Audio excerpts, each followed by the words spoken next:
God had chosen Israel as his people. But after living in the land of Israel for almost 1,000 years, the Israelites were taken captive and exiled to Babylon. God's temple in Jerusalem was demolished. How it is possible that this happened to God's people? Actually, the Bible says God did this, but why? Watch this video to find out. Do not forget to subscribe to our channel for more videos about intriguing Bible questions.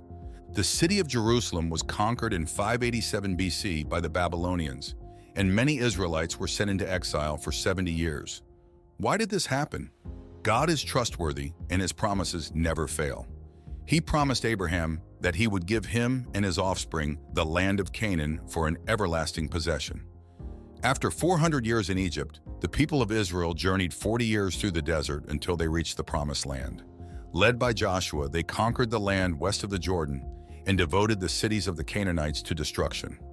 At the end of Joshua's life, he could tell them that not one word has failed of all the good things that the Lord your God promised concerning you. All have come to pass for you, not one of them has failed.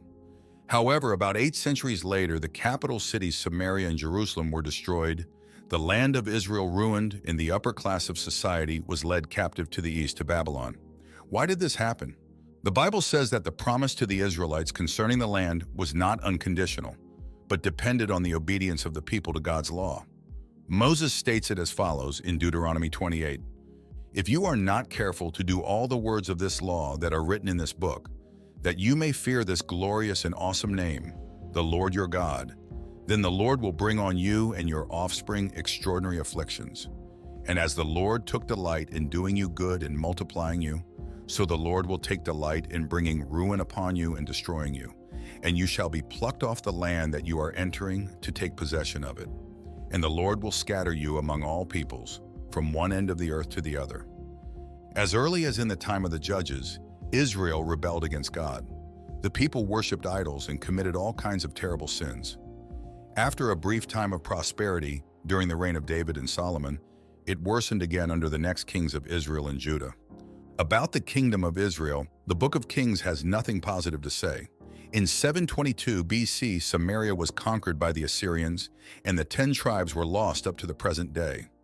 The 2 tribes of Judah lasted 150 years longer and knew some good kings like Jehoshaphat, Hezekiah, and Josiah. But the majority of the people sinned grievously against their Lord and their fellow men, despite the continuous admonitions of the prophets. God punished them to bring them to conversion, but in vain. They stuck to their own ways. Finally, after so many years of warnings, God brought upon the people of Judah the judgment about which Moses spoke. The people were sent into exile in Babylon because of their sins. The chronicler writes, "All the officers of the priests and the people likewise were exceedingly unfaithful, following all the abominations of the nations, and they polluted the house of the Lord that he had made holy in Jerusalem. The Lord, the God of their fathers, sent persistently to them by his messengers, because he had compassion on his people and on his dwelling place. But they kept mocking the messengers of God, despising his words and scoffing at his prophets, until the wrath of the Lord rose against his people, until there was no remedy. The king of the Chaldeans took into exile in Babylon those who had escaped from the sword, and they became servants to him and to his sons until the establishment of the kingdom of Persia, to fulfill the word of the Lord by the mouth of Jeremiah, until the land had enjoyed its Sabbaths. All the days that it lay desolate, it kept Sabbath, to fulfill 70 years. God's faithfulness did not allow him to abandon his people forever into exile. After 70 years, they were allowed to return to their land and start again. However, it is clear that the main problem of sin in the history of Israel was not solved. It remains an open question in the Old Testament how God can dwell with incorrigible sinners. Somehow the law should be within the people and written in their hearts before real obedience is achieved, as is written about in the book of the prophet Jeremiah. In the New Testament, this mystery is revealed.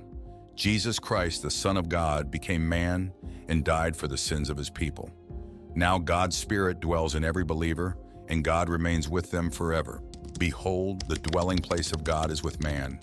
He will dwell with them, and they will be his people, and God himself will be with them as their God. Here is the summary of this video. 1. The land of Canaan was given to the people of Israel under the condition of obedience to God's law. 2. The history of Israel is a sad story of continuous sin.